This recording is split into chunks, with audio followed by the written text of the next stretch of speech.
बिस्मिल्लाहिर्रहमानिर्रहीम अस्सलाम वालेकुम। मोदी सरकार से लेकर रॉ की जो पॉलिसीज़ हैं या इंडिया के जितने थिंक टैंक्स हैं या मेजर गौरव आर्य जैसे लोग, सबके दिमाग में एक चीज़ है। मोदी ने जब अखंड भारत का नारा लगाया था तो अखंड भारत के अगेंस्ट उसको दुनिया में किसी चीज़ से खतरा था तो वो सिर्फ और सिर्फ अफगान तालिबान से, कि वो अमेरिका में अगर ये पॉलिसी चेंज हो जाती है कि यहाँ से फौजें निकालनी है और वो चले जाते हैं और तालिबान आ गए तो उनका अगला रुख होगा कश्मीर। हालिया सुहेल शाहीन ने जो बयान दिया है कश्मीर पर, उसने पूरे भारत में मचाई है खलबली कि ये नहीं हो सकता कि कश्मीरियों पर जुल्म हो और हम चुप रहे।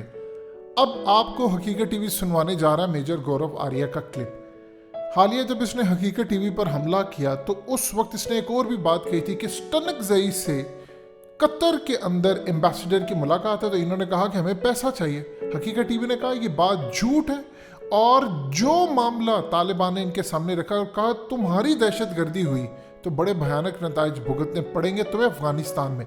उसके बाद आप देख लीजिए, इस वीडियो की अहम डिस्कशन चलती रहेगी, लेकिन इससे पहले आप वीडियो को लाइक करें, हकीकत टीवी को सब्सक्राइब कर लें और बेल आइकन पर ज़रूर क्लिक करें। कि रशिया के अंदर इंडिया के जो एम्बेसडर, उन्होंने कहा कि फ्रूटफुल मीटिंग नहीं हुई। अब मेजर गौरव आर्य को समझ आ गई है कि जो चूरन बेचा था वो बिका नहीं है सही तरह। अब ये अपने प्रोग्राम में पूरी दुनिया के सामने कह रहा है कि अफगानिस्तान को अनस्टेबल कर दो, अफरा तफरी मचा दो, हमले करो, मुल्ला बरादर पर हमला करना है, किसी पर करना है करो, लेकिन इसको अनस्टेबल करो, क्योंकि अगर तालिबान स्टेबल हो गए तो उन्होंने कश्मीर में चढ़ दौड़ना है। और ये उसने असल में इंडिया के थिंक टैंक्स या इंडिया के अंदर जो चल रही पॉलिसी है वो इन लोगों के जरिए बाहर आती है। अब आप ज़रा इसका क्लिप सुनिए, इसके बाद कोई कसर बाकी रह जाती है। इनके अंदर जो तालिबान का खौफ है, इनको पता ही नहीं है, लड़ाई तो होनी है इनके साथ, क्योंकि तालिबान एक फोर्स है। और ये बात मेजर गौरव आ रही कि ठीक है कि उनको लड़ने के लिए कुछ ना कुछ चाहिए, अगर उनको लड़ने के लिए कुछ ना मिले तो वापस में लड़ पड़ते हैं। लिहाजा अमेरिका के खिलाफ तो उन्हें लड़ लिया, अब उनको लड़ने के लिए दुश्मन चाहिए, और इंडिया से बेहतर दुश्मन कौन हो सकता है। सुनिए जरा ये क्लिप, इसकी चीखें सुनिएगा, आपको पता चलेगा इंडिया के अंदर हो क्या रहा है। तालिबान को क्या आता है? तालिबान को क्या आता है? तालिबान को लड़ना आता है। तालिबान लड़ाके हैं, जंगजू हैं, उन्होंने लड़ाई लड़ी है। अब आप उनसे कह रहे हैं कि नहीं, आप एक काम करिए, आप ना जरा सीवरेज सिस्टम है ना काबुल का, जरा उस पर ध्यान दीजिए, बिजली कैसे आती है जरा इसके ऊपर। उनको क्या मतलब बिजली कैसे आती है? उनको क्या मतलब कि सीवेज कैसे चलता है? उनको क्या मतलब एग्रीकल्चर कैसे, टैक्सेशन? उनको नहीं, मतलब उनको आता ही नहीं है। उनको सिर्फ ये आता है, ट्रिगर दबाना, वही काम वो कर रहे हैं। तो दो तीन चीजें हैं जो मैं कहना चाहता हूं वैभव इसमें, जो मेरे दिल की बात है। मैं काफी टाइम से ये कहता आ रहा हूं, और जो लोग भी जिनकी नजर पॉलिसी पे रहती है, जो लोग थिंक टैंक्स के मेंबर्स हैं दिल्ली में खासतौर से, मैं ये कहना चाहता हूं कि इंट्रिंसिकली अफगानिस्तान इज अनस्टेबल। और मुझे ऐसा लगता है कि भारत के मफाद में है, भारत के फायदे में है टू कीप अफगानिस्तान अनस्टेबल। इसके दो तीन फायदे हैं वैभव। देखो, पहली बात तो यह है कि आपको कुछ अपॉर्चुनिटीज मिलती हैं इनस्टेबिलिटी में, जो आपको स्टेबिलिटी में नहीं मिलती। ठीक हो गया, ये पहली बात है। दूसरी चीज यह है कि उनकी फितरत में नहीं है, अफगानों की फितरत में, कि वो लोग पीसफुली रहें। मैं जब अफगानों की बात करता हूं, मैं तालिबान की और रिलेटेड फैक्शंस की बात कर रहा हूं। उनकी फितरत में नहीं है यार। आप क्यों, नदी ऐसे बह रही है, आप ऐसे तैरने की कोशिश कर रहे हैं, क्यों करने की कोशिश कर रहे हैं इतने सालों से भाई? You are swimming against the flow, it's not going to happen. ये नहीं हो सकता, लीव इट, छोड़ दो उसको। जिस फ्लो में अफगानिस्तान चल रहा है आप उस फ्लो में चलिए, और वहां पे देखिए कि आपका फायदा क्या हो सकता है। सबसे बड़ी बात जो हमें एक बात देखनी है, पाकिस्तान अब चाहेगा कि अफगानिस्तान में स्टेबिलिटी हो, क्योंकि पाकिस्तान कंट्रोल करने की कोशिश करेगा। ठीक है, अगर आपको पाकिस्तान को मात देनी है तो Afghanistan has to be kept unstable Bharat की। लेकिन मैं ये कहना चाहता हूं कि इसमें बहुत एक बड़ी प्रॉब्लम है, जो इंडिया की सोच है अफगानिस्तान को लेकर। मुझे लगता है कि इंडिया को अपनी सोच बदलनी पड़ेगी। आप नदी के जो बहाव है उसके साथ चलिए, उसके बरखिलाफ मत चलिए, आप डिसअपॉइंट होंगे। Keep Afghanistan unstable, it is in your benefit. And also, ये बात थोड़ी सी क्रूअल लगेगी कि यार ये बड़ी निर्दयी सी बात कर रहा है, बड़ी एक अजीब सी ना लड़ाई झगड़े की बात कर रहा है कि कीप अफगानिस्तान अनस्टेबल। मैं ऐसा क्यों बोल रहा हूं? First of all, you can not keep it stable. रूस ने कोशिश कर ली, अमेरिका ने कोशिश कर ली, अब तालिबान भी कोशिश कर रहा है। You can not keep it stable except the fact that you can not keep Afghanistan stable and help in destabilizing. करते रहो उसको, देखेंगे बाद में क्या होता है। वैभव, इतिहास गवाह है, जो तारीख है ना, तारीख गवाह है कि स्टेबिलिटी के अपने स्पिन ऑफ्स होते हैं। अमेरिका स्टेबल है, अमेरिका बाहर जंगें कर रहा है, यह बात सच है ना? ठीक है, आप देखिए कि कोई भी एम्पायर, आप इंडिया में मुगल एम्पायर को ले लीजिए, उसने कॉन्क्वेस्ट कहां से करना शुरू करी?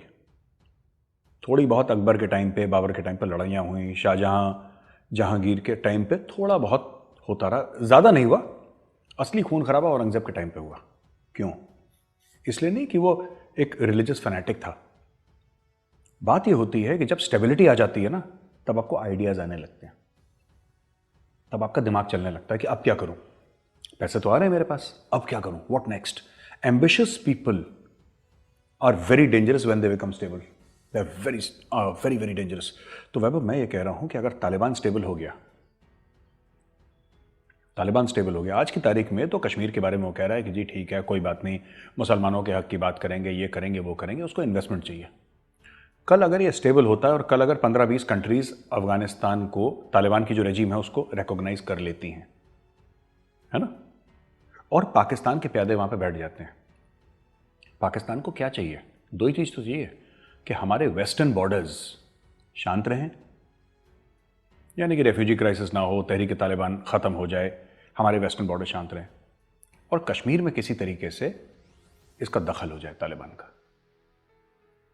जिस दिन तालिबान स्टेबल हो गया, उसके 6 महीने के अंदर ये कश्मीर में कार्रवाई करने की कोशिश करेगा। ये आज मैं आपको बता रहा हूं, ये इसीलिए मैं कहता हूं कि भारत के मफाद में है, भारत के इंटरेस्ट्स में है कि अफगानिस्तान को, कौन सा अफगानिस्तान? तालिबान का अफगानिस्तान, उसको अनस्टेबल रखो। दिक्कत हो जाएगी बहुत ज्यादा आपको। देखिए, बात यह है कि इंडियन आर्मी है वहां पे कश्मीर में, अच्छी तादाद में है, तो ऐसा नहीं कि कुछ कर पाएंगे, लेकिन बात यह है कि 100 कोशिश करेंगे, 1-2 अंदर आ जाएंगे, फिर आपके पुलवामा टाइप के अटैक्स करेंगे। पाकिस्तान चाहता ही है, और भारत ने भी बहुत बड़ी गलती करी है काफी टाइम से, और भारत की गलती ये रही है कि भारत ने, और ये अमेरिका की भी गलती रही है by the way, not just Bharat की, भारत ने कभी ना रिकॉग्नाइज करा, ना उसके ऊपर एक्शन लिया कि फसाद की जड़ पाकिस्तान है, चाहे वो फसाद कश्मीर में हो या वो फसाद काबुल में हो। उसकी फसाद की जड़ आप देख लीजिए कि it has always been Pakistan. वरना काबुल किसको जाना चाहिए था वैभव? शाह महमूद कुरैशी को। गलत कह रहा हूं, सही कह रहा हूं? Shah Mahmood Qureshi should have gone. ठीक है, आप ये देख लीजिए कि इमरान खान को मिलना चाहिए था मुल्ला बरादर से। और कौन कौन से लोग हैं जो मिल सकते थे? पॉलिटिशियंस मिल सकते थे, सोशल वर्कर्स मिल सकते थे, फॉरेन ऑफिस के लोग मिल सकते थे। आईएसआई का चीफ जाता है, क्यों जाता है? ये सीधी सीधी जो कहते हैं कि इंटरफेरेंस है, और अपने पैर बैठाने के लिए। जिस दिन पाकिस्तान के पैर बैठ गए काबुल में, जिस दिन तालिबान स्टेबल हो गया, भारत के लिए खतरा है। Best is to keep Afghanistan perpetually unstable. आपको पैसा देना पड़े, आपको जो करना पड़े, ठीक है। मुल्ला बरादर को गोली मार रहा है, ठीक है, तुम उसको मारो, उसको मारो। जब तक ये लोग आपस में काटते रहेंगे, इनकी नजर इंडिया पे नहीं पड़ेगी। जिस दिन इन्होंने मारकाट बंद कर दी, जिस दिन ये पीसफुल हो गए, दे आर लाइक मंकीज ना, बंदर हैं, इवॉल्व नहीं है ज्यादा मेंटली और सोशली। तालिबान वाले दे आर लाइक मंकीज। आप बंदरों को, वो पुरानी कहावत है, फैमिली चैनल है इसलिए मैं कुछ बोल नहीं सकता, बंदरों को और हल्दी के बारे में एक कहावत है बहुत पुरानी, तो मैं बोलूंगा नहीं, लेकिन वही चीज़ है कि बंदर को हल्दी मिल जाती है, बंदर क्या करता है उसको पता ही नहीं उस चीज़ का क्या करना है बंदर। They are like that. तो वैभव ऐसा है कि क्वेटा में धमाका हुआ,